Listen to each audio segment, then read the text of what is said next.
Welcome to the Baker Institute. We are delighted to have you all in person.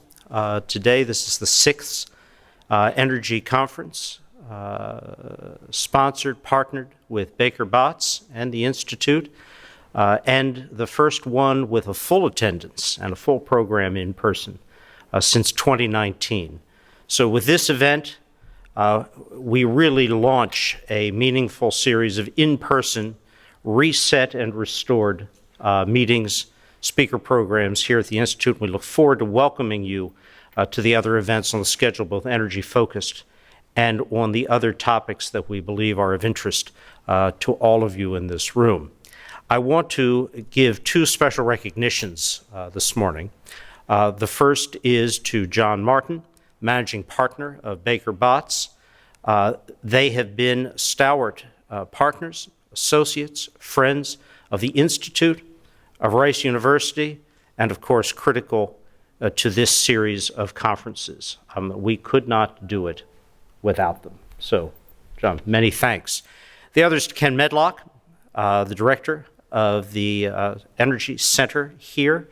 The Energy Center is a star and recognized as such internationally, but stars need to keep glowing in order to continue to be recognized, and meetings of this kind are part of the way in which we stay in touch with you, you with us, and we continue to be a dynamic presence in assessing, speaking to, stimulating debate about critical energy issues. Now, my final comment will be self-evident, but I'll say it anyway because I can, which is I cannot think of a moment when the topics under discussion today, energy markets, the disruption now and likely in the future created by Ukraine, technology issues, whither the transition, all of these are vital. Vital for the sector, vital for markets, not just here in the United States, but internationally. The work of the Energy Studies Center here is focused on these and many other issues.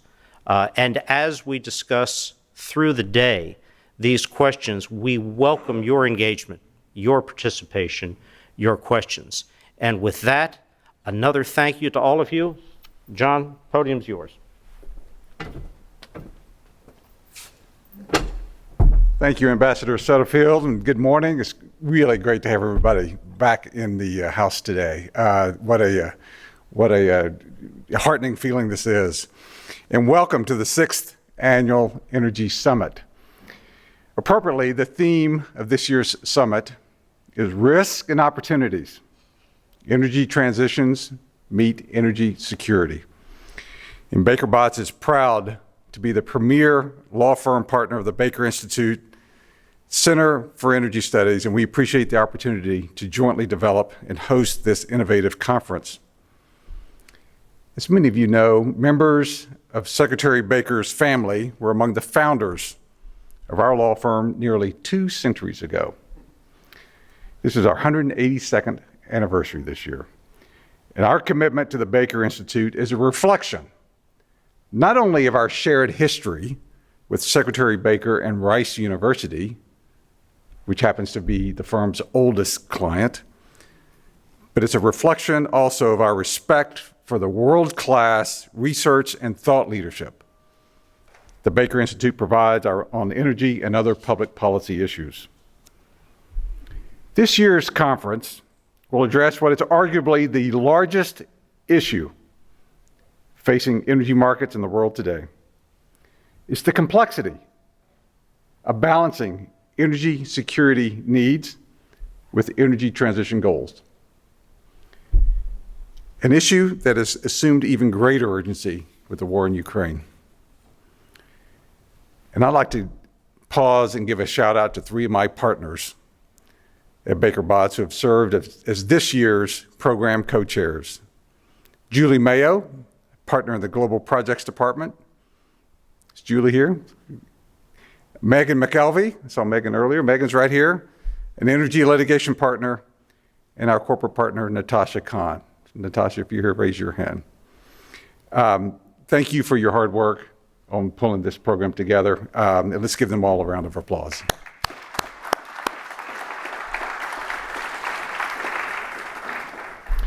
We continue to find ourselves in a period of unprecedented change in the global energy sector, which is why this event is so important. And as the leading international energy law firm, Baker Botts itself finds itself playing a key role in these momentous changes. And we are actively working arm in arm with our clients, many of whom are in attendance, to manage risk and capitalize on opportunities in this rapidly changing environment. On a macro level, this conference will address how we are helping our energy clients respond to recent geopolitical and market events and helping them evaluate how developments will impact the momentum of a meaningful energy transition. At Baker Botts, we like to say that we embrace an all-in approach to energy, where we are serving clients both in the oil and gas industry and in renewable and conventional power sectors. And this includes industry-leading expertise and business acumen in wind and solar power, battery storage, power generation and distribution, lower carbon fuels like renewable natural gas, biofuels, green and blue hydrogen that support energy transitions, carbon offsets and trading, LNG, including lower carbon and carbon neutral LNG, carbon capture, utilization and storage, and energy technology. At Baker Botts, we are committed to providing our clients with a multidisciplinary, full-service approach to serving their needs. And others continue to recognize Baker Botts as the go-to firm in the energy industry. In Chambers and Legal 500, we continue to improve our rankings even further across the entire energy spectrum, advancing our leadership in a broad range of subsectors that include power and renewables, LNG, oil and gas, and energy litigation. And for the third straight year, Law 360 has named us as the Energy Practice Group of the Year. A few of our recent transactional highlights include representing Shell USA in its $2 billion acquisition of Shell Midstream Partners, Crestwood in its $1.8 billion acquisition of Oasis Midstream Partners, BKV in its $750 million acquisition of XTO's assets in the Barnett Shale, and in what is a landmark transaction in the renewable natural gas space, we represented CIM Group in its acquisition of the development platform from an affiliate of Mass Energy, a leading developer, owner, and operator of landfill gas RNG in the US and Canada. Globally, it was recently announced that we've been engaged by the Tanzania Petroleum Development Corporation to advise on a $30 billion LNG project in Tanzania. And here at home, the Texas Law Book recently ranked the #1 legal advisor by both deal count and deal volume for capital markets transactions in Texas for the first half of this year. And these capital markets deals were conducted on behalf of Sonova, Centerpoint, Valero, and a number of other prominent clients. We are proud of our long and successful history in the energy sector and our collaboration with the Baker Institute on this program. Well, we have an incredible lineup of speakers and panelists for this summit. Today, Joe DeCarolis, Administrator of the U.S. Energy Information Administration, will provide the keynote address on the global energy outlook. We will then have a discussion on the micro risks for the energy landscape with a keynote from Rob Kaplan, former President and CEO of the Federal Reserve Bank of Dallas, and my partner Megan McKelvey will moderate that panel discussion. Then my partner Travis Wolford will moderate a panel discussion titled Financing the Future of Energy. How is the landscape evolving? The list of industry-leading thought leaders speaking throughout this two-day event is quite impressive. And we are delighted to be co-hosting this event with the Baker Institute, and we look forward to a continued collaboration with them and with our clients for many years to come. Thank you for your time. Thank you for your attendance. Enjoy the conference. And now I'd like to turn this over to Ken Medlock.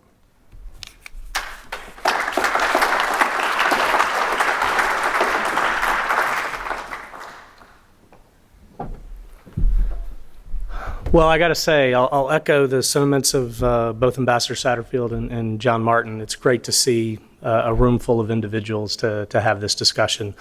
First and foremost, I definitely encourage you to participate in the conversation.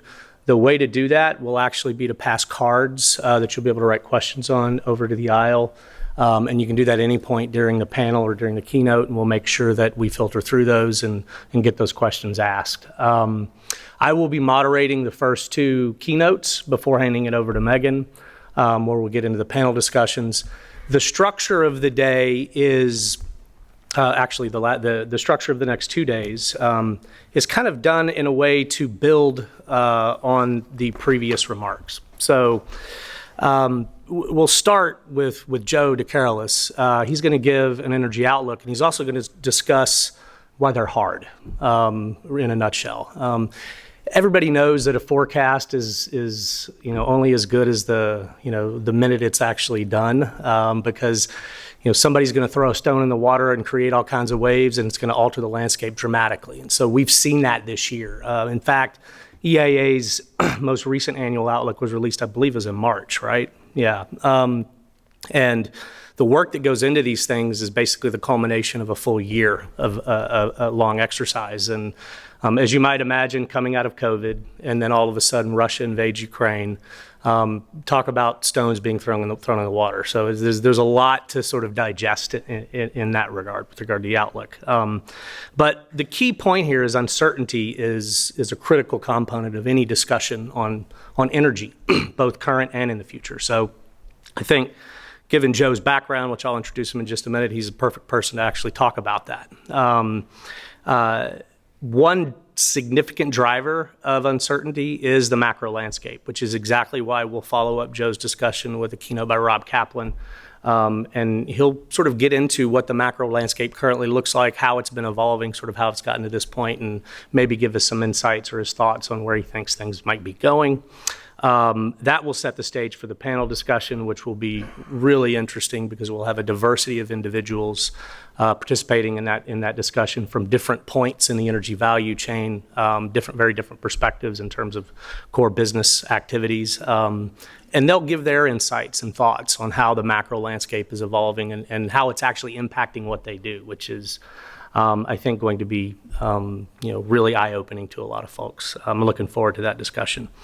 Of course, when we talk about transitions, we can recognize all the uncertainties, but eventually we have to recognize that it's also very capital intensive because we're talking about infrastructure development. Anytime we talk about massive infrastructure development, the word scale automatically comes into mind. And I'll just say most people don't fully appreciate the scale of the energy industry globally. And I think that is one of the things that everybody has to come to a recognition of, because if we're going to meaningfully talk about energy transitions and pace of transitions, we have to first recognize the scale of the existing infrastructure. So understanding that and understanding how you finance the turnover of that infrastructure or the retrofit of that infrastructure, the evolution of that infrastructure is going to be critical. And so the last panel of the day will dive into those issues. And then we'll launch tomorrow with a keynote by Bobby Tudor that really highlights that, everything starts locally.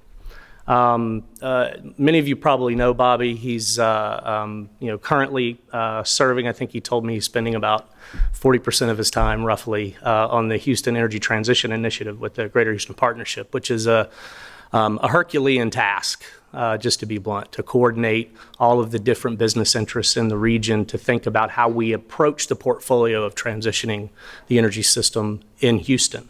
Historically, Houston is the oil and gas capital of the world. It's kind of what its moniker was. Turning it into the energy transitions capital of the world is a key goal of a lot of the work that's going on in the city right now. And it's interesting because Houston has a touch point at a major sort of private sector level with every aspect of energy, be it renewables, be it oil, be it gas. It doesn't matter. There is a touch point in the city. So I'm really interested to hear what Bobby's going to say and how he's going to sort of expand on these issues to highlight what's actually happening regionally and how that can actually be a landmark, if you will, for the world. If it doesn't happen here, it's not going to happen anywhere, to be blunt. But then from there, we're going to, and I'll be moderating a panel just after Bobby that will dive into what the portfolio looks like right? And how different companies at different points in the value chain are approaching the evolution of that portfolio, the role of technology, the role of existing infrastructure. All of these things are critical components when we talk about energy transitions and delivering energy reliably and securely. And that, of course, sets the stage for the very last panel of the day prior to what will be really a treat, to be honest with you. There'll be a fireside chat between Ambassador Satterfield and Secretary Baker where they'll get into all sorts of policy-related issues. But that last panel is going to be focused on the issue of energy security. And of course, there will be a lot of discussion about Russia and Russia's invasion of Ukraine and what that means, right? Not only in the current moment, but what seeds it's planting as we go forward and think about the future of energy.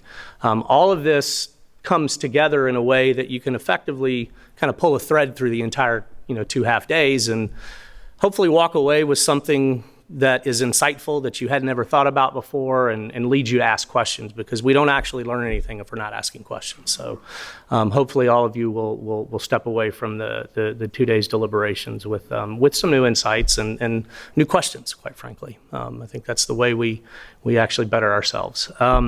So before I hand it over to Joe, I just want to make a couple of logistical announcements. First of all, there are no planned fire drills.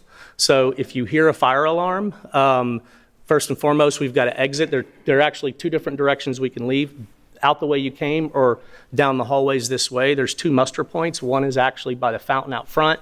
The other 2, if we exit the building in the back here, are out on the street. So just want to let everybody know that. The other thing is the restrooms, for those of you who aren't familiar, are on either side of me down the halls here. So the men's is on this side and the ladies is on this side. It's going to be a full half day. You will see during the breaks, and I have to mention this as well, today we will be showing a film that is produced by a group called Rational Middle. It's actually a really interesting perspective. They've done a really good job. For those of you who aren't familiar with the production group, they do a really good job of presenting issues that can be contentious and actually showing both sides of a discussion. So that you can actually kind of walk away with a balanced view of what's going on. They don't pretend to give us any solutions. It really is just talking about issues. And these are shorts. Today you'll see one during the break, so I encourage you to take a peek. We've been heavily involved in those over the years. It's a lot of fun. Sometimes it's odd to hear your own voice talking back to you on a screen, but it is what it is.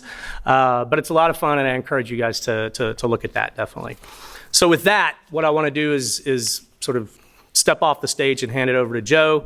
Dr. Joseph DeCarolis, he's the administrator at EIA. He was confirmed administrator of the U.S. EIA earlier this year, March 31st, 2022. I'm sure he has a lot of interesting stories about confirmation, but I don't know that he's going to talk about those today. Previously, he was a professor in the Department of Civil Construction and Environmental Engineering at NC State.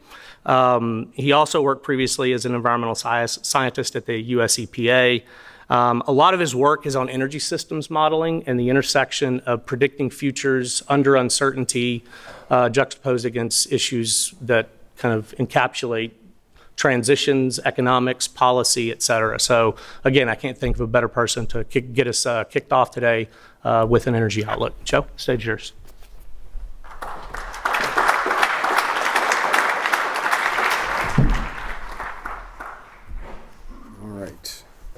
Myself situated here. All right, let's see if I can get this to work. Great. All right, well, it's an absolute honor to be here with you at the Baker Institute for your annual Energy Summit. It's also an honor for me to serve as the EIA administrator. I've been on the job just under 6 months. And I really, truly believe in the mission of EIA to provide unbiased data and analysis, given what's going on in energy markets around the world. Our data analysis is really crucial to informing decisions.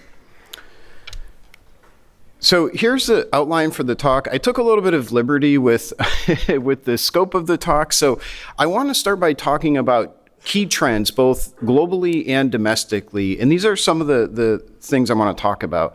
I want to talk about natural gas and LNG exports and some of the work we're planning. talk a little bit about what we see happening in the electric sector and the transition that's underway. I have a slide on the Inflation Reduction Act, which could have a significant impact on our energy system. Talk a little bit about petroleum supply and demand. And so that part of the talk constitutes this discussion of what we see happening. Then I want to shift gears and talk a little bit about my priorities as EIA administrator. And then I'm going to end by talking about some of our plans for the Annual Energy Outlook 2023. And as Ken mentioned, as a long-term modeler, the AEO has a special place in my heart, and I have lots of ideas about how to build on what's there now. And the other thing I'll say is I just want to acknowledge all my colleagues at EIA. In putting together this slide deck, I had a lot of help in thinking through what our experts saw as some of the key issues. And I want to begin by talking about natural gas. So obviously, we're all concerned about the impacts from the Russian invasion of Ukraine, in particular as we're coming on winter, what's going to happen during the European heating season. In the US, that's meant a very tight market, and there's low elasticity of substitution in the electric sector. I'll talk a little bit more about what I mean there. And this is an area where at EIA, we're trying to be really proactive in our analysis.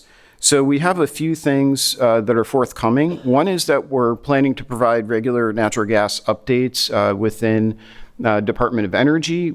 I'll show you a screenshot. We also have a natural gas storage dashboard that provides a lot of useful information. So expect to see a lot from us on our website about gas on a regular basis. We're also planning what we're calling a tabletop exercise. So every month we release the short-term energy outlook. And following the October release, we're gonna have a separate analysis where we look in a little bit more carefully at different scenarios around supply and demand and how that might affect the U.S. market for natural gas. And then finally, we'll be releasing the Annual Energy Outlook in the spring, but following that, we're going to release a separate issues and focus report around LNG exports. So we're going to run our National Energy Modeling System, which is the model we use to produce the AEO, but we're going to vary the amount of LNG exports over the next few decades and then see what the effect is on the domestic market for natural gas and how that sort of ripples through the energy system. So those are just a few of the things we have on tap at EIA. Okay, we're EIA, so I want to get into some data and walk you through some of the things we see with regard to natural gas. So the figure on the left shows international natural gas prices over the last couple of years. You can see this is in dollars per million BTU. We've got the Henry Hub price down in Louisiana. We've got the Japan-Korea marker, which represents gas prices in Northeast Asia. The MBP is the virtual trading hub for gas entering the UK market. TTF is Tidal Transfer Facility, which is a trading hub in the Netherlands. And then finally, just as a point of reference, we have the Brent crude price. And there's a lot of interesting stories that you can tease out of this graph. So one is, let's see if this, oh, there we go. The pandemic, right? We all went into lockdown in early 2020. It's a little bit harder to see the decline in natural gas prices, but you can see it pretty clearly in the price of Brent. Demand cratered, prices went down, a lot of supply was curtailed. And then I think the story post-COVID has been one of very high volatility, and I'll just point out a couple things. One is we have the Russian invasion of Ukraine early this year that led to a spike in prices in Europe and in Asia. And then something else very interesting happened. On June 8th, we have an LNG export terminal in Freeport, and it caught fire and it shut down, and that led to this decline in domestic gas prices. The Freeport facility represents 20% of our LNG exports, Because of the accident, it shut down. That meant more natural gas would be available domestically, so the Henry Hub prices went down. But you can see this very clear increase in international prices, and that kind of coupling between what happens in the US and what's happening internationally is relatively new. We would not have seen this 10 years ago, not even 5 years ago. So this is something new. The market is moving towards greater integration. The figure on the right shows LNG export capacity. And the thing that amazes me about this is that the export of LNG from the lower 48 began in 2016, and the US is now the largest exporter of LNG in the world. It's really remarkable. On top of that, you can see these are just the three facilities that are closest to reaching operation. They're currently under construction. Golden Pass, I believe, started construction in 2019. The Corpus Christi Stage 3 and Plaquemines are more recently under construction. And there's several more of these facilities in the queue, so it's something to keep an eye on. And we do at EIA produce a quarterly database of LNG facilities, so it's something that you can track through our website. This is our natural gas dashboard. So what I'm showing you on the left-hand side is just a screenshot of the page. And it provides a lot of useful information. So it shows, for example, in the top left here, this is showing you working gas storage across different regions in the US. It gives you temperature information. If you scroll down, there's lots and lots more. The figure on the right, this is data that we're tracking internally right now. At some point, we might make it available at the dashboard, but I just want to give a sense into the things that we're looking at. So we have data on each LNG export terminal in the US, and we know the destination associated with the LNG for each of those facilities. So in this particular case, this is the sum of all the terminals, and you can see where it's headed, and this is an interactive thing. So if you mouse over the different bars, you can see by month where those exports are headed. So again, at EIA, this is something that we're watching very, very carefully. Okay, so that's kind of what's happening internationally with natural gas. And I want to talk a little bit about what some of the effects are domestically with a focus on the electric sector. So the figure on the left shows working gas in underground storage. The gray band represents the 5-year range. The dark gray line there represents the 5-year average, and then the blue line represents where we are in terms of storage this year. It's a little bit out of date, but we're just inside the 5-year range, but well below the 5-year average, which is an indication of a very tight market. Okay. The other thing, so I'll talk a little bit about the figure on the right-hand side. This one's a little bit complicated, so I want to walk you through it carefully. So if you look at the horizontal axis here, we've got billion cubic feet of gas, and basically what that represents is the amount of basically the weekly change in natural gas storage relative to the 5-year average. Okay. And then on the vertical axis, we have the price of natural gas at Henry Hub. Each point here is a week, and the points are colored by what year they are. So the first thing that jumps out, right, is 2022. So I'm going to set that aside for just 1 second and focus on the rest of the years. So again, back to the horizontal axis here. So for a given week, if we're seeing a deficit relative to the 5-year average, again, that's an indication of a tight market, right? And that's going to produce higher prices. On the other side, if in a given week we see a surplus, that's an indication of a looser market and lower prices. And so we have historically this pretty nice relationship with a negative slope. And then we have 2022, where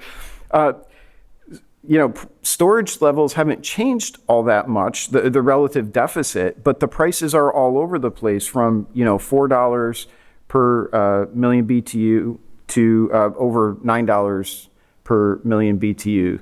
So, and by the way, the orange point up at the top here is just the most recent week of data we have. So what is going on? Clearly, we're seeing different behavior here. And we think that there are a few things going on. This is a really complicated story. But one is that there are very high international natural gas prices, right? So our exports are going to be robust regardless of what the Henry Hub price is. Production and rig deployments are up, but probably not up as much as they could be, given where prices are. And our understanding is that there are some supply chain issues. And it's, again, a complicated story, but one factor is supply chain issues. There are labor shortages, challenges getting material like sand or steel. So some of the same supply chain sort of issues we see in other industries also affect natural gas. And then, as I'll describe, the demand for natural gas has become more inelastic, particularly in the electric sector. So moving on to the electric sector, on the left-hand side here, we have installed capacity of coal-fired power as well as combined cycle natural gas. And we see this decline in installed coal capacity and this rise in combined cycle gas capacity. So we're seeing the substitution of coal with gas over the last decade or so. On the right-hand side, it's telling a similar story, but this is looking at monthly coal production, which is kind of that brownish color, and natural gas withdrawals, which is the blue line. Again, you see coal declining, you see natural gas withdrawals increasing.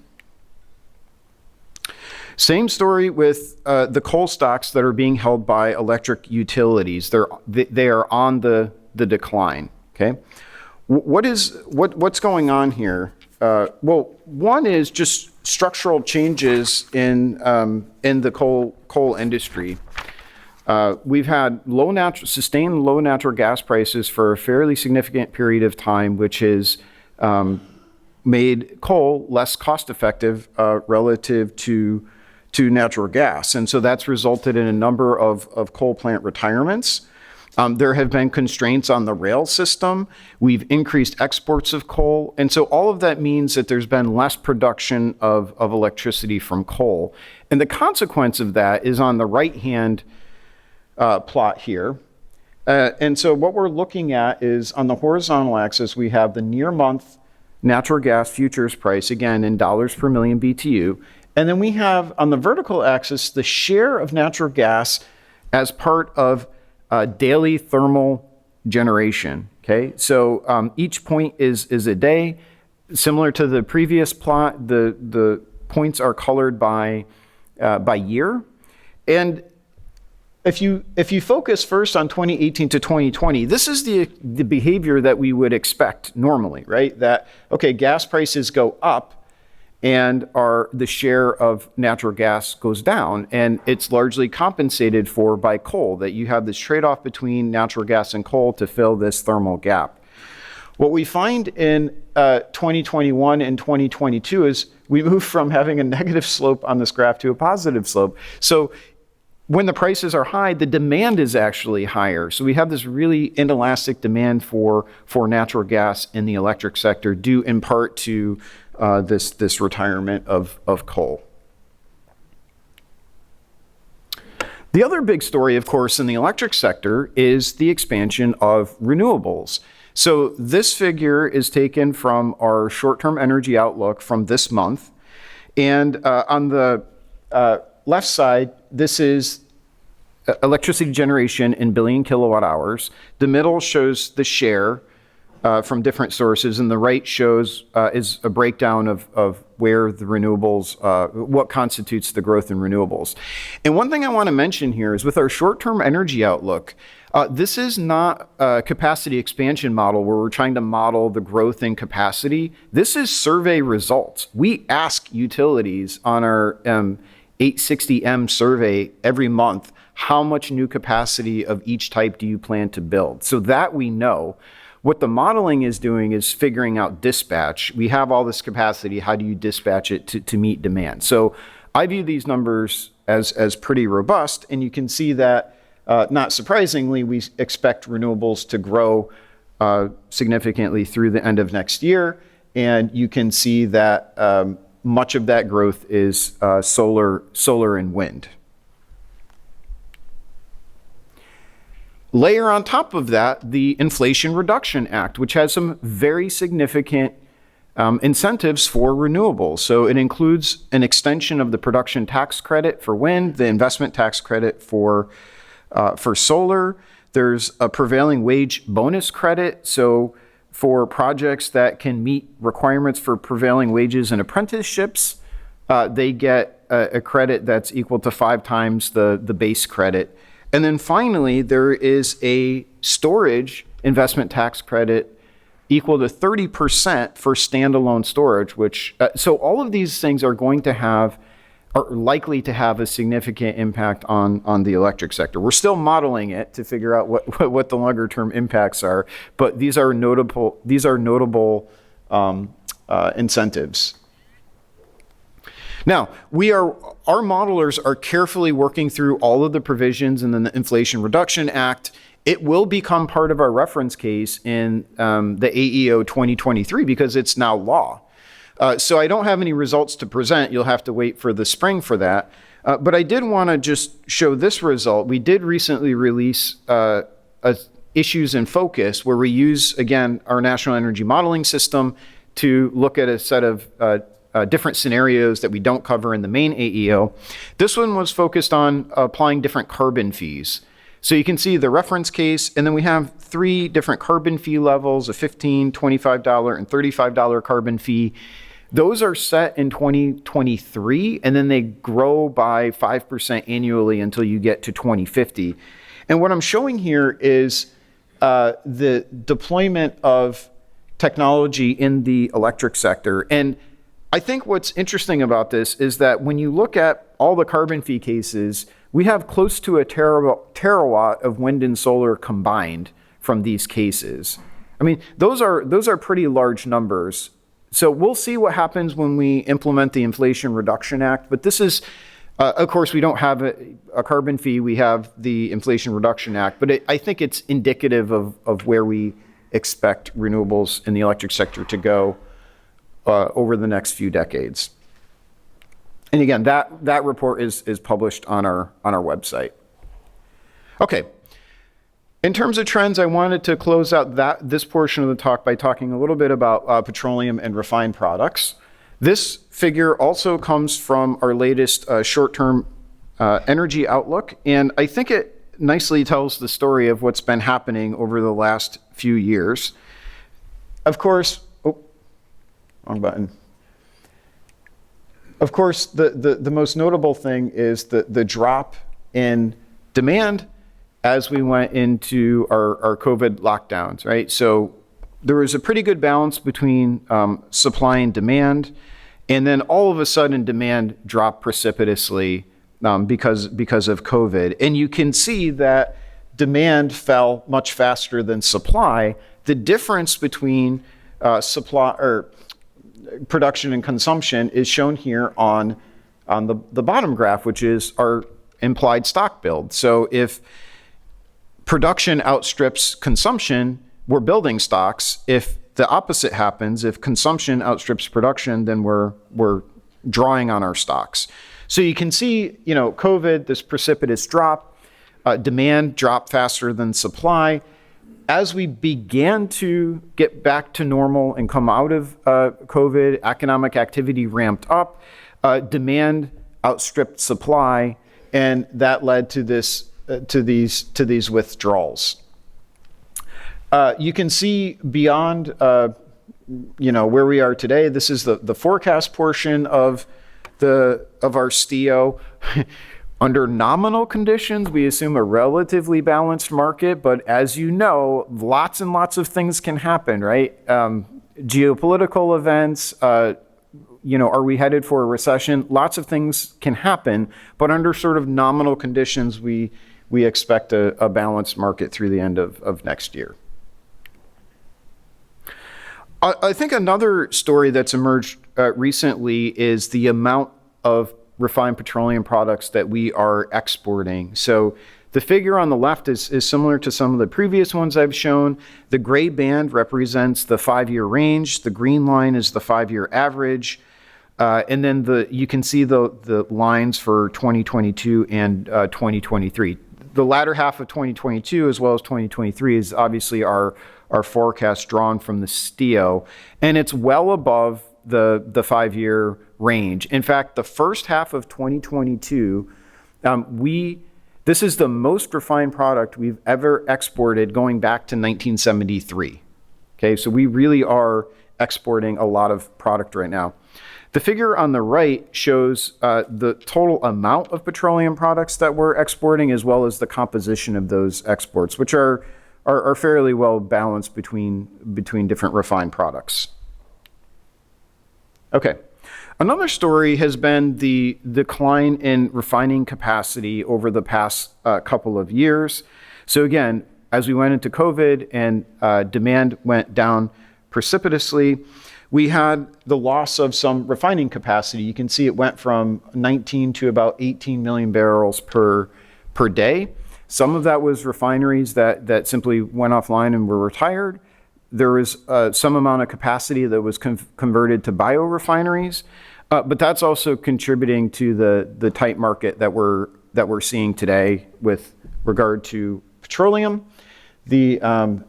A figure over here on the right is just showing the stocks of distillate on a regional basis, and you can see, for example, on the East Coast, they are quite low compared to where they were a couple years ago. If we look at this nationally, again, you see the 5-year range in the gray band and what we expect for the latter half of 2022 and 2023 for distillate inventory. And you can see, again, we're well below the 5-year range. And again, this is an indication of a very tight market. Okay, so that's my very quick spin around trends that we're seeing both globally and domestically. And I want to shift gears and talk a little bit about my priorities for EIA, as well as some preliminary plans for the annual energy outlook. So these are my priorities. The first is I want to strive to make EIA's information more transparent and accessible. On the modeling front, that means a move towards making them open source. Okay, I'll talk a little bit more about what I have in mind with regard to NEMS.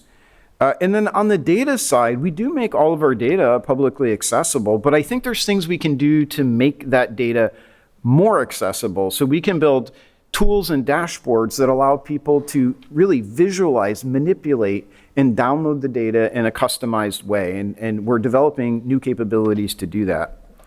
Second is I want to be able to expand our energy modeling capabilities in order to examine a wider range of futures. As Ken alluded to in his opening remarks, I mean, the last few years we've had COVID, the Russian invasion of Ukraine, a number of other issues. So we really need to think expansively about our energy futures.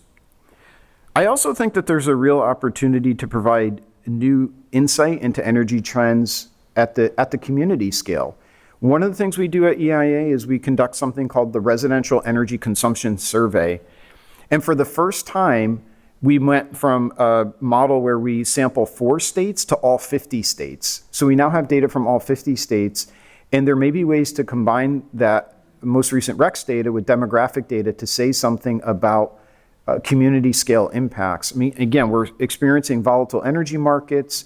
The energy system is in transition. It would be really useful to be able to know what's happening at the community scale. Fourth bullet is to modernize IT's enterprise. We're trying to move our data, all of our data and analysis to the cloud. And that's going to open up some really exciting possibilities. One of the things we're doing in parallel that I just want to mention is we're building kind of a universal data dictionary. The way things have worked historically at EIA is data comes in sort of separate streams, gets processed, and it's used to produce a product. We want to take all of our data and put it into a single massive relational database that can be then queried to create these tools and dashboards. And again, I think that there's some really exciting possibilities for things we can do there. And then finally, we're in a hybrid workplace. Since COVID, we have folks who work 100% remotely. We have folks who come into the Forrestal building a few days a week. So I just want to ensure that we have, in our hybrid workplace, that we're promoting diversity, equity, and inclusivity. And shameless plug, we are hiring. So if you have students, colleagues, if you're interested in EIA, come talk to me afterwards. Okay. Last topic is the annual energy outlook. As I mentioned, I've been an energy systems modeler for quite some time, so this is a topic that's near and dear to my heart. The annual energy outlook has been produced by EIA since 1979. It's widely cited. It's one of our highest visibility products. And the reference case in particular, the assumptions and results are often used as a benchmark to see where things are. It's used as a reference in other modeling exercises. The way the analysis is currently structured is we have this reference case, and then we have a series of core side cases. So in the last AEO this year, we had the following 8 cases. So you've got high and low oil prices, high and low oil and gas supply, high and low economic growth, and then the high and low renewables costs. Okay. Now, I'll just preface some of what I'm going to talk about by my experience as a modeler. And there's 2 high-level insights I've come to over the years. One is, even the most sophisticated energy model is a gross simplification of reality. It just simply is. Second, because of the complexity of the system that we're trying to model, there are always going to be irreducible uncertainties. We can spend a lot of time and effort trying to reduce the uncertainty bars on some of our model inputs, but there's always going to be uncertainty. There are just irreducible uncertainties, surprises, things that we just can't anticipate. So in my mind, those 2 things together call for humility in modeling, not just at EIA, but everywhere. We need to think carefully about what are the robust insights that we can draw based on the fact that we have uncertainty moving forward. One of the challenges I see is around the way that we characterize our reference case. This is just an example of some social media chatter. When the EIA when we released our annual energy outlook, there was a Today in Energy article, and then we made this statement that EIA projects renewable generation will supply 44% of electricity by 2050, and people are kind of calling us on the carpet and saying, "Hey, I thought it's not a forecast or a projection." And I think in general, we have to be careful about how we're presenting the reference case. And this is deeper than just what we call it: prediction, projection, scenario. It's how we contextualize the reference case, talk about it in relation to the other work that the other side cases that we're presenting. So this is what we say about the reference case in bold on the right-hand side, that the reference case serves as a baseline for comparison between side cases that explain alternative trends. Okay, that's fair enough. But then in many ways, we treat the reference case as our best guess. So even the language, we have reference case and then we have side cases. It sounds like they're kind of off to the side, maybe less important or less probable. I went through the AEO narrative. 70% of the figures exclusively focus on the reference case. And then finally, we also write a retrospective report where we compare our model projections to what actually happened. And there we also exclusively focus on the reference case. So there's just a lot of focus placed on the reference case. And given all the uncertainty, there's only one thing I know for certain, which is that what actually happens will not be the reference case, right? Because we're trying to take a slice through this high multi-dimensional space, and we know that reality is going to deviate from a single line projection, right? So these are some of my thoughts, and this is how I've started to direct the modelers. First is we want to increase the range of results to better capture real world possibilities. So when we're looking at our core cases, our core side cases, we want to reevaluate some of those assumptions, maybe make them a little bit, choose them in a way that we get a wider range of outputs from the side cases themselves. The second thing is all of the analysis in the annual energy outlook is one at a time perturbations. You have the reference case, okay, high oil price, all right, compared to the reference case. Low oil price compared to the reference case. So I've directed our modelers to start looking at combination cases. What would happen if you had high macroeconomic growth, high oil price and low renewables costs? What happens if you dial all the knobs in one direction or the other? Again, we're trying to cover more of the decision space with the scenarios that we're running. And then part of this is also in our visual communication of the results, and I'll show you an example in a moment. The reference case is still very important, so we want to call attention to it, but we want to emphasize that there's a range of results around that reference case. And the final thing is, the AEO itself is, you can think of it as a set of products. There's the narrative, we have a chart library that has like lots and lots of graphs, and then there's a table browser where you can go in and drill through the results and produce tabular results. But what I've emphasized is that the narrative, in my mind, is one of the most important things because it allows us to contextualize the results. We need to be able to present the results. We need to be able to lead the reader and explain what we think are the robust insights out of the analysis that we've performed. So I think that the narrative is very important.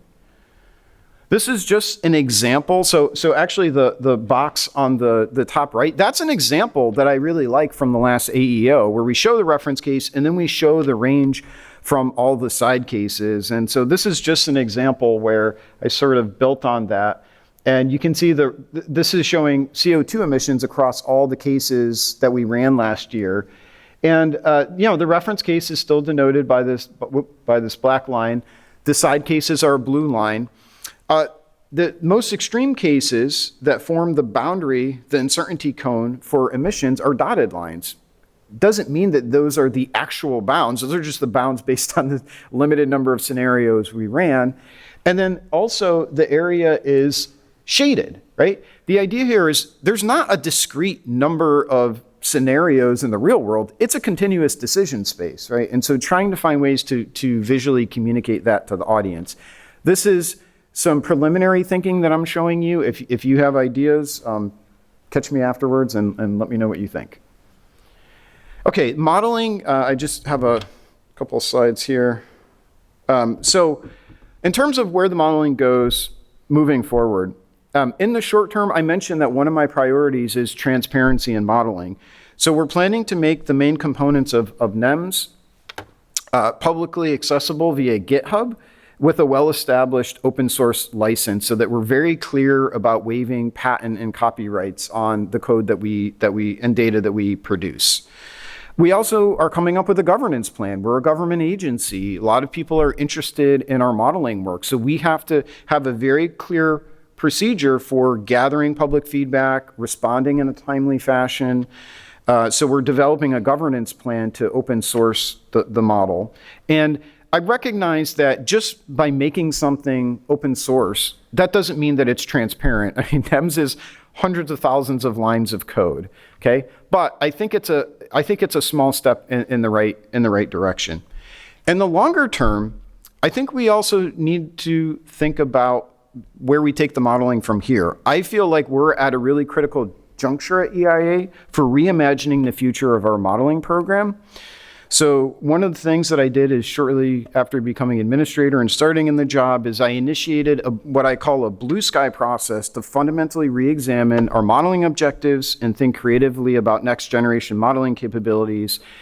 The blue sky piece of this is without concern to budget and logistics, right? Set all of that aside. Don't worry about NEMS and where you want to take it or budgets or staffing concerns, but we are EIA. Who are our stakeholders? What questions are they asking? What questions should we be asking and answering?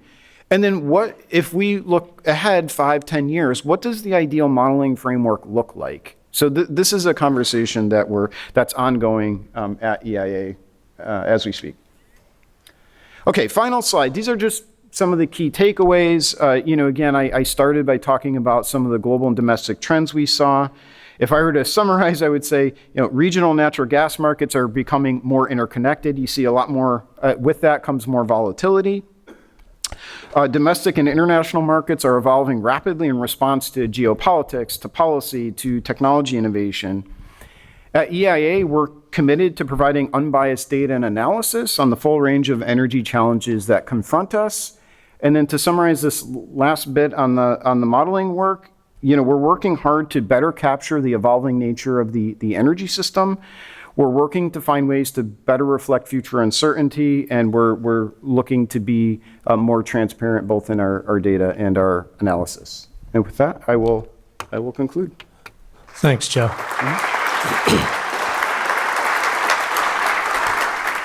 So real quickly, I want to ask, I'm going to keep it limited to moderator's prerogative so we can move on in the program, but I do want to ask a kind of a pointed question, because I don't know how many of you know this, but members of Congress have the ability to actually petition EIA to run scenarios based on proposed legislation.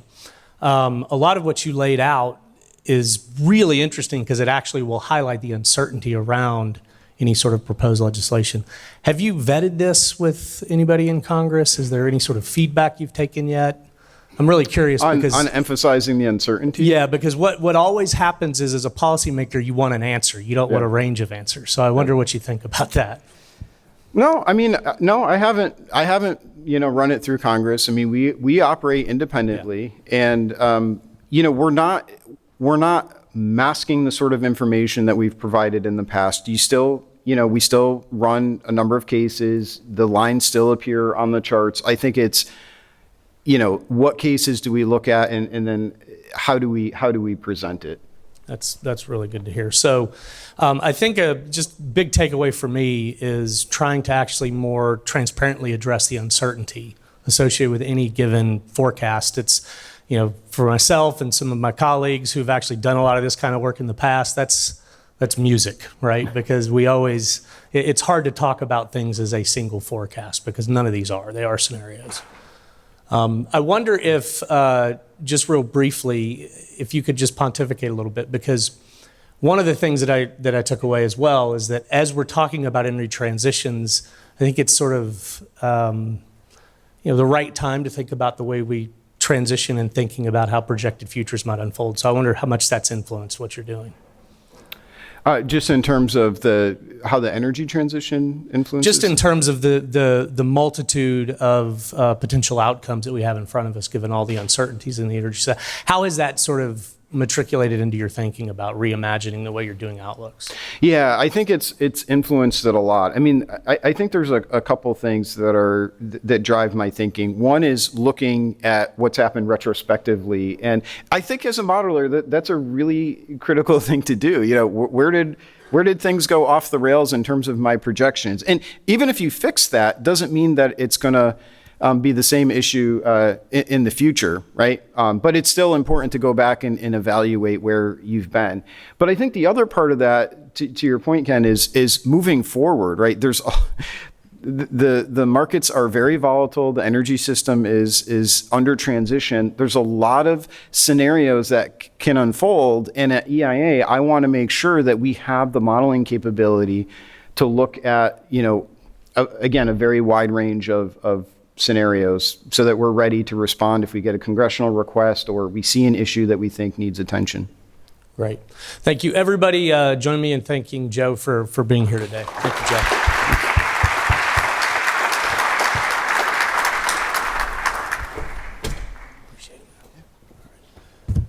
All right, so next I actually want to invite Rob Kaplan up to the podium. Rob he's the former president and CEO of the Dallas Federal Reserve, served in that capacity from 2015 to 21. Prior to that, he was at Harvard, served as an associate dean in the School of Business there from 06 through his appointment at the Fed. And prior to that, he had a 23-year career at Goldman Sachs, holding various roles. You just put all that together. I can't think of a better person to talk about the macroeconomy and the uncertainties in front of us. So, Rob, the floor is yours. Okay, thank you. Thanks, Ken. Great to be here at the Baker Institute. So here's what I'm going to try to do, and I'm going to do it deliberately briefly because I want to take 10 or 15 minutes of questions. I'm going to take the energy transition and put it in context of a larger puzzle. Now, most of you, when you're reading about the economy, and in the Q&A I can go just as deep as you'd like to talk about the current inflation situation and how we got here and all that. But if you follow the news and you read the papers, and I used to live with a group of economists, there's a tendency to be very focused on data. Have you heard the term data dependent? And I think we live in a world, sometimes we don't realize it, where we're so focused on data releases, and the world is full of regular data releases, earnings releases, employment, prices. I call that the bouncing ball.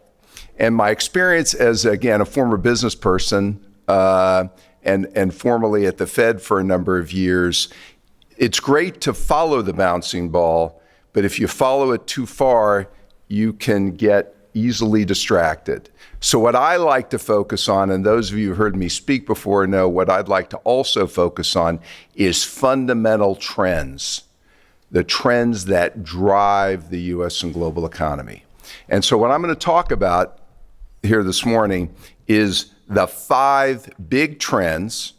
The energy transition is one of them, but I'm going to put that energy transition in context. So I'll start with the first trend.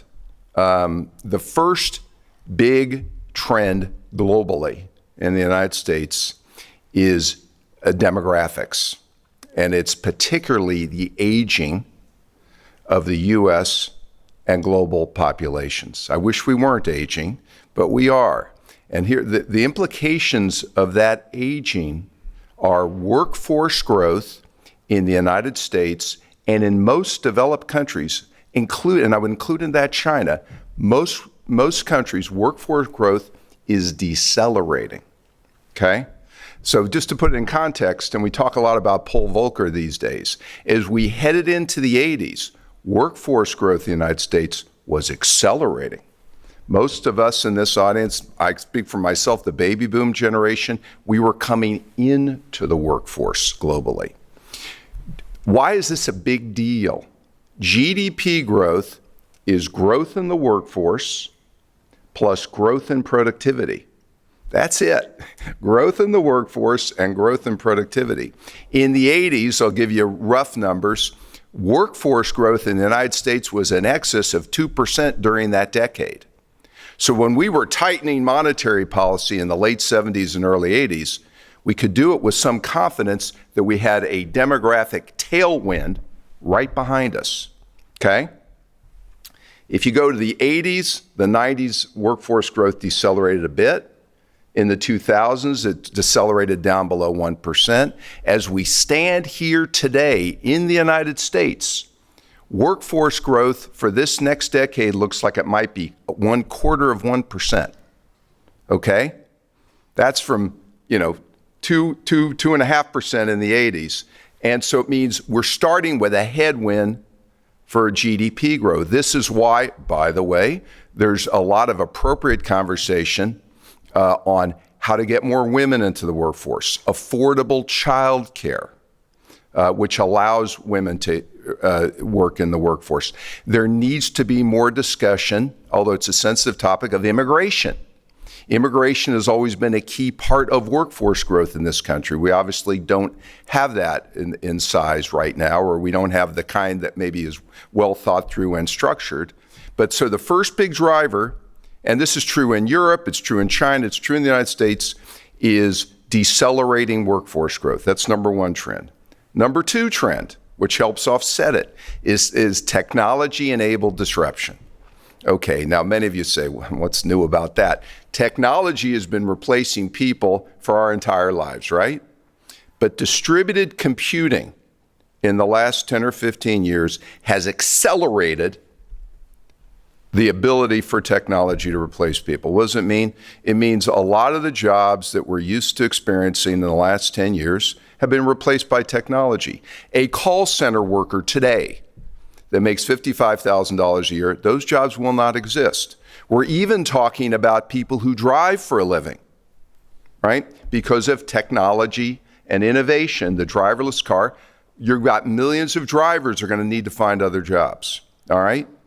Now, I would argue that technology-enabled disruption has not been our enemy. I think it's been our friend, okay, because it's helped offset a lot of this deceleration in workforce growth. But it's meant that the workers of today, particularly if they haven't gone to college, need to be different types of skills and probably need to go for skills training more than once during their careers. We never had to worry about that, right? But the workforce of today has to be skilled and re-skilled. There'll be plenty of jobs, in my opinion, but they'll require more training, more literacy, and this is why education is so critical in this country. And this is why skills training is so critical. But I'm talking about 0 to 5, early childhood literacy, full day versus half day pre-K, secondary education is so critical. Many of you in this audience are working on this. And skills training as a viable alternative to college for many people is essential because, again, growth in the workforce, growth in productivity, we need both. And I will tell you, our educational system in this country is lagging. It's lagging the world, and we've got to fundamentally, so again, two drivers so far. Deceleration of the workforce growth due to demographics, aging. Second, technology enables disruption. Then the third, where energy comes into this. And I used to say the third was globalization, okay? And this is before COVID and so on, and a lot of the disruption we've had with Ukraine and Russia and some of the tensions with China. Globalization was also a way that businesses in this country were able to create jobs and move jobs, though, globally to offset the fact you maybe couldn't find workers here because of deceleration. It was disinflationary until recently. And I would argue in the last few years, we're now seeing sand in the gears of globalization.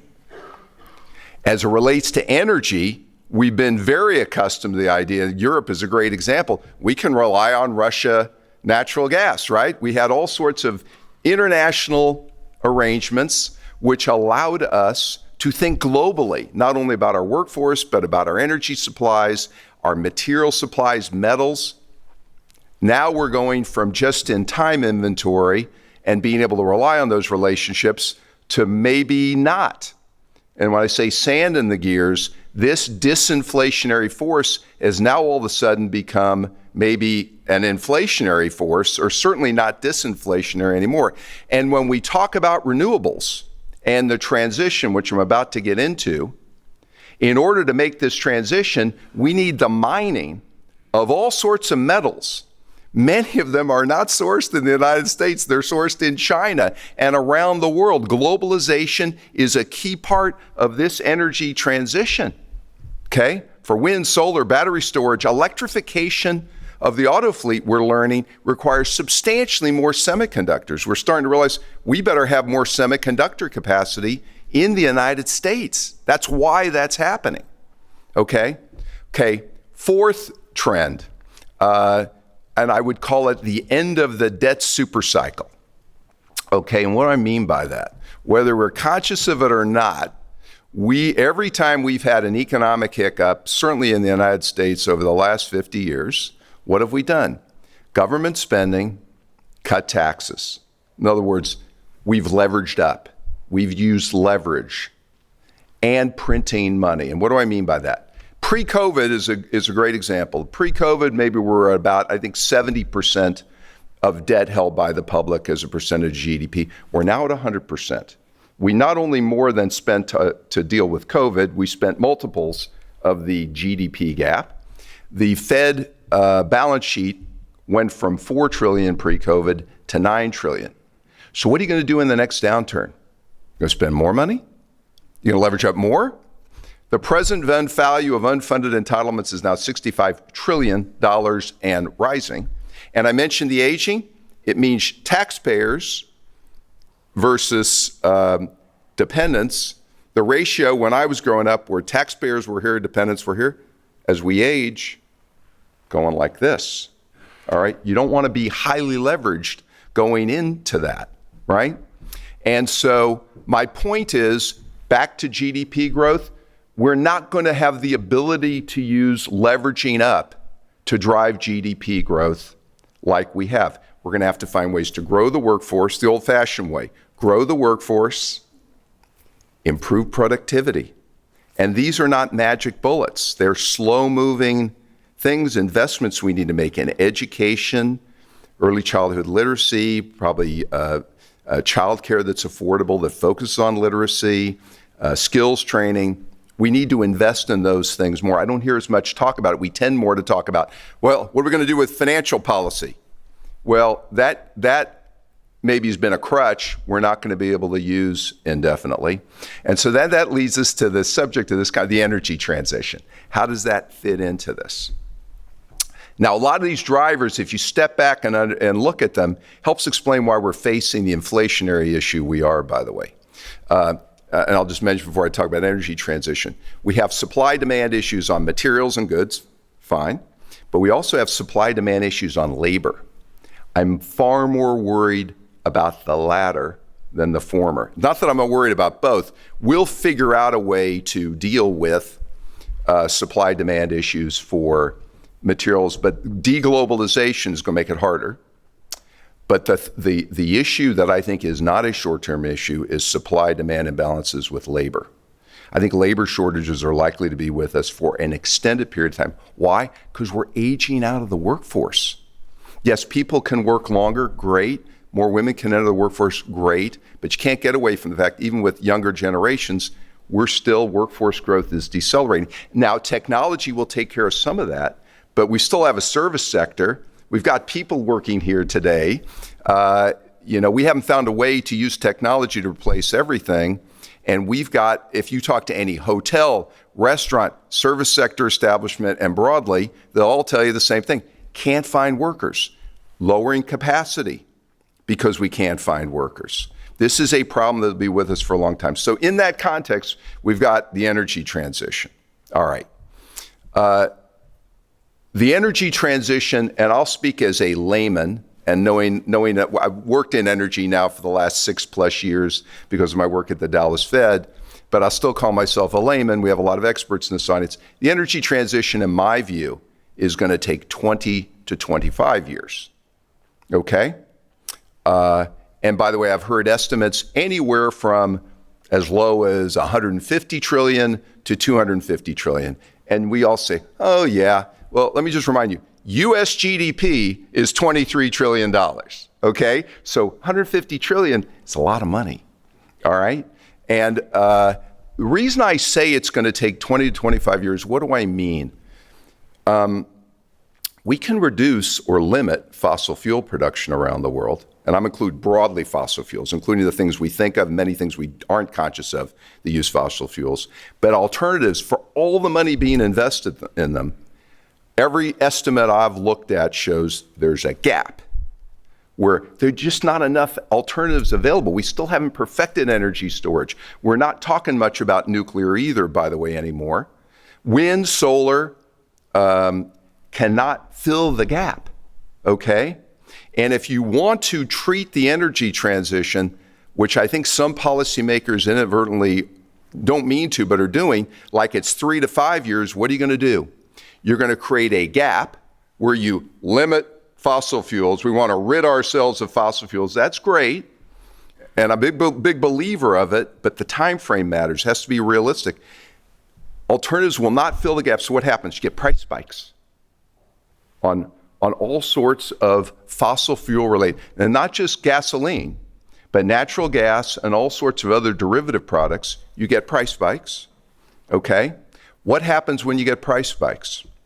Low, moderate income families in this country bear the brunt of it because food, energy, That's my timer. That's for 15 minutes. Food, energy, rent, and God forbid, healthcare. If the inflation rate in this country is 7 or 8%, for a family that makes $50,000 a year or less, which about 50 million families in this country, the inflation rate is double digit for them. Gasoline's a big part of it. And the concern I have is every estimate I've seen shows that we are probably as much as 3 or 4 years away from peak oil demand globally. Some might disagree with that, but I've seen enough of those estimates to say, in the near term, if you want to do a proper energy transition, you might need to be having the government encouraging, this is unthinkable, right? Encouraging more fossil fuel production over the next 5 years. And if you don't do that, I talked about low, moderate income families. Poor countries right now are burning more coal. The U.S. is the cleanest oil and gas producer in the world. Sequestration, billions are being spent on carbon capture, sequestration, and ways to make it cleaner. If you encourage other countries, if you limit it here and encourage other countries to produce more, you're going to have a dirtier environment, okay? And you're going to make it very hard for poor countries to get through this.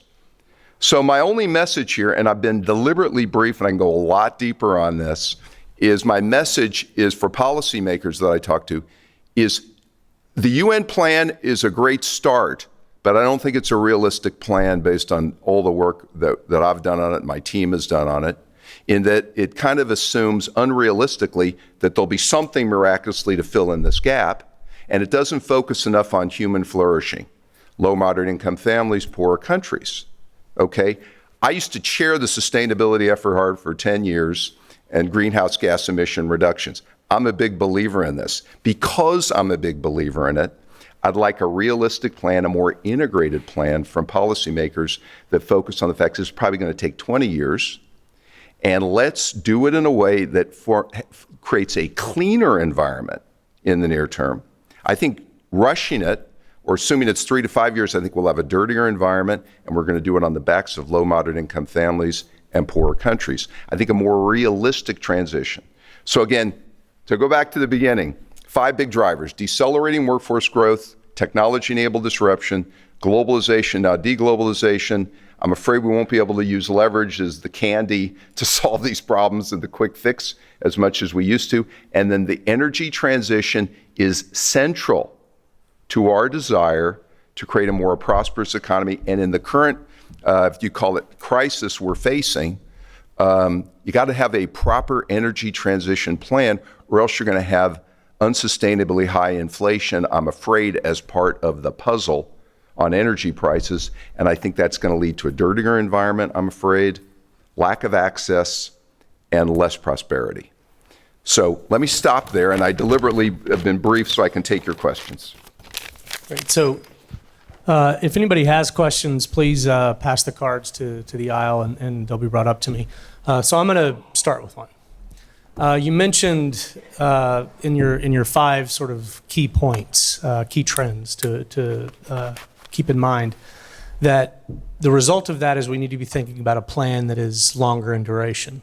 So, and more integrated. Right. In the meantime. But when we talk about plans, what does that mean? Because typically when we think about the evolution of the energy sector, historically, it's been private sector actors that have been sort of driving the boat.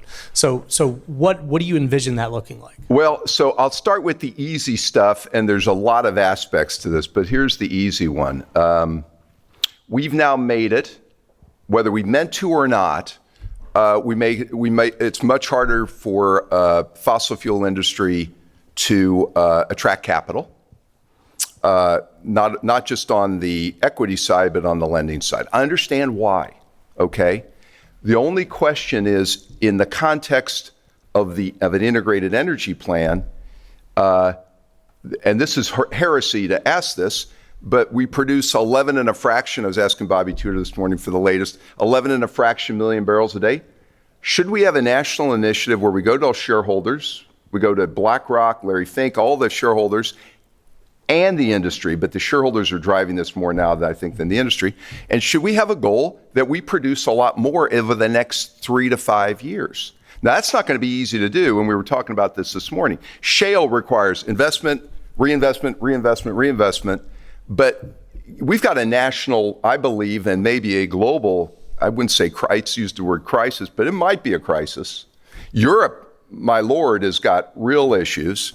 Do we want to go back, at least I'm asking the question, should we be looking at, maybe we should have a national issues, why we push the floor on accelerating alternatives? Should we be producing more oil and gas in the next 5 years? Understanding, yes, it will phase out, these will be stranded assets. And I just want to say, are we asking the question? But I think I'm finding out there's not really a safe space to have that debate. I'm part of something called the San Jacinto Project, where we're trying to create a safe forum. I just want to hear the debate. I'm a person, I don't have the answers, but I think you have to be free to honestly ask the questions. And I'm talking about a more integrated plan that gets us through the next 5 or 10 years until alternatives become more viable, technology, battery storage becomes more advanced, and we get farther along in this curve. So to that point, and I'm going to try to pull a thread through several of these questions that have been brought up to me, but to that point, you mentioned, for lack of a better way to say it, supply chain fragility. Yeah. That's kind of been exposed. And Yes. deglobalization. So when you think about transitioning over the next 5 to 10 years in a way that is a little bit more inclusive of all forms of energy, what has to happen between now and then to ensure that we get the kind of growth where you can actually successfully transition? So, I mean, the other worry I have is I spent a lot of time on alternatives. A lot of you here do. But I've gone back through the chain on what the materials are that are required. And I first dealt with this at the Fed on the semiconductor shortage. And I talked to every semiconductor CEO that I could. And what they explained to me is, hey, Rob, you understand greening. Well, this is like, one of them said it's like trying to go up a down escalator. The more we produce, the more demand goes up, and greening is a part of it. What I'm saying here is, let's look at the second and third order and fourth order consequences of the plan. And if materials like from China and other difficult countries are going to have to be mined in order to feed this, let's just take it into account. And we are kind of fortunate. We have a little bit of a balancing valve, which is our own energy production here. Right now, we're sort of taking that off the table to some extent. I'm saying put it back on the table, and let's have an integrated plan, or acknowledge that you're going to do this on the backs of low, moderate income families. I guess that's does that answer your question? I don't know if it does. It kind of does. I mean, one of the things that I was going to sort of ask and follow up is the situation in Europe right now. You mentioned sort of putting domestic energy production back on the table. Yeah. Do you think what's happening there will serve as a warning shot? Yes, it is. It's scaring people. It should scare people. And the issue is, remember, let's go through what's going on in Europe. You got the same aging problem in the UK and Europe that we do. Some cases worse. Germany's population is actually shrinking. Ours is at least growing. Okay, and so what they're finding is, there's a big headwind on economic growth, but right now, remember, in the context of the world, we're trying to tamp down economic growth. So can I just give you a couple of statistics that give you a sense why this is happening in Europe? In overcoming COVID, in the year 2019, U.S. nominal GDP growth was 3.5%. 1 3/4 real, 1 3/4 inflation. What was nominal GDP growth last year? 12% in the United States. It was triple what it was in 2019. Same thing in Europe, in that a lot of the growth, because of fiscal policy and monetary policy, we jacked up nominal growth. A lot of it's inflationary. And so Europe is dealing with that right now. And they've got the same labor shortage issue that we do. And so at the same time, you're trying to tamp down demand a little bit and get nominal growth back down to 4 or 5, not going to feel very good. You've got this issue where you've got these price spikes in energy at the same time. And And so I'm sympathetic to these issues, but then you need to think back. If you're in the middle of this kind of crisis and dilemma, you have to think with a clean sheet of paper, what are all the options you have to deal with this crisis? And I'm just saying, let's put a few more back on the table, including in Europe. And yes, it should be a warning sign to us that we need to help each other and we need to put a few more variables on the table, because this is a very challenging situation we're facing, very challenging. So you're basically talking about leveraging the full portfolio of energy options. I'm afraid, including, and I'm no expert, including nuclear. That's actually, I'm glad you brought that up, because I think I've gotten 6 cards with a question about Yeah, nuclear. has to be at least discussed. Now you say no. Okay, that's all right, but fine. If you say no, no, no, no, no, then just accept while you're trying to tamp down nominal GDP growth, your your wealthy people will get through this. You will be fine. The people that are wealthier will be fine. It's the people that make low, moderate incomes, which is a big part of our population and the population in Europe.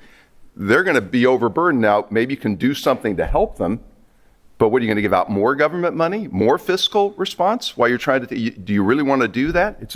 It's complicated as could be. So I'd say maybe yes, maybe you should be more open to these various options, because we're dealing with a range of lousy alternatives, and all of them are going to be problematic. Put them back on the table.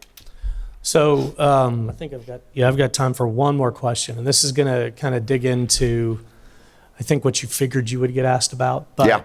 You mentioned the U.S. economy effectively being over-leveraged.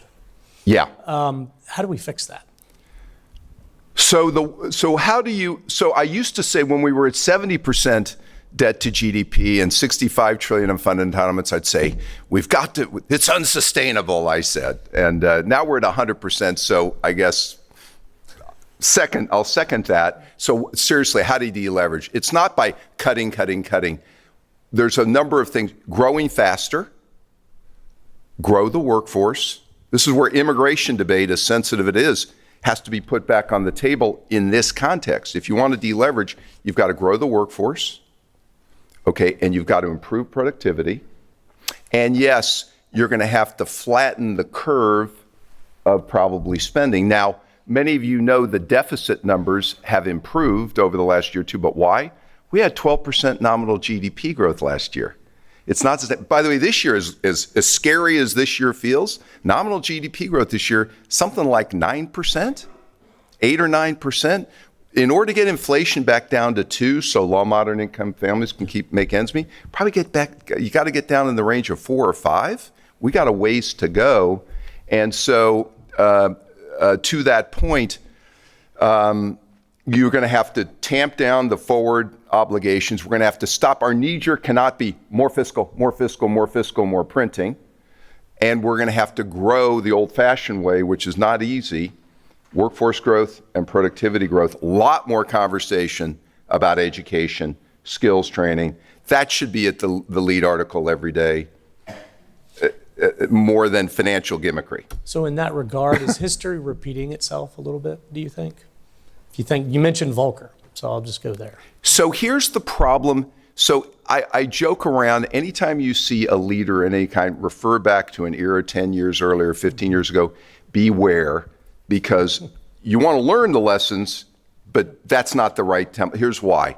So for example, in the same way I felt in 2020 and 21, don't use 2012 as a model for what we ought to do now. It's different, okay?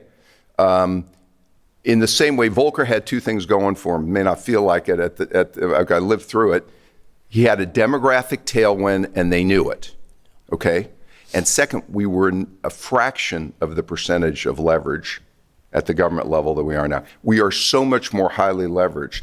So you've got to understand, if you do exactly precisely what Volcker did, and tough, you don't have the pickup coming in terms of fiscal capacity. Remember the Reagan tax cuts? We don't have the capacity that we did, and we've got a demographic headwind, not tailwind. That doesn't mean you shouldn't learn some of those lessons, but that's not the template for what we're going through now either. Very good. Everybody join me in thanking Rob.